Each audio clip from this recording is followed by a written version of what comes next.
Jésus dit, le royaume des cieux est semblable à un homme qui a semé du bon grain dans son champ. Mais pendant que les hommes dormaient, son ennemi vint, sema de l'ivraie parmi le blé, et s'en alla. Lorsque l'herbe eut poussé et donné du fruit, l'ivraie apparut aussi. Les serviteurs du maître vinrent lui dire, « Seigneur, n'as-tu pas semé du bon grain dans ton champ? D'où vient donc cette ivraie ?»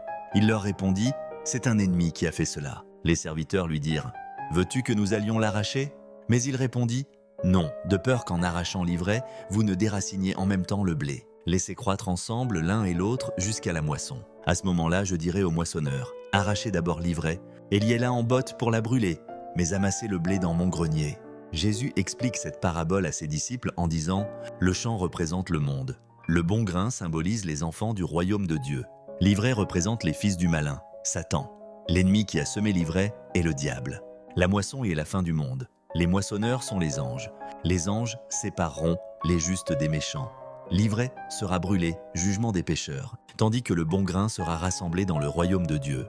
Nous devons retenir comme leçon de cette parabole 1. Le bien et le mal coexistent dans ce monde. Dieu permet qu'ils grandissent ensemble, mais il y aura un temps de jugement. 2. Dieu est patient et juste. Il ne détruit pas immédiatement le mal pour ne pas nuire aux justes qui grandissent au milieu des épreuves. 3. Le jugement appartient à Dieu. Ce n'est pas aux hommes de juger ou de punir prématurément. Mais Dieu triera le bien du mal au moment voulu. Se préparer pour la moisson. Chaque personne doit choisir d'être du bon grain en suivant Dieu, car un jour, chacun sera jugé. Cette parabole nous rappelle donc que nous devons être patients face à l'injustice et persévérer dans la foi, car Dieu jugera en son temps. Si tu as aimé, tape Amen dans les commentaires, laisse un cœur.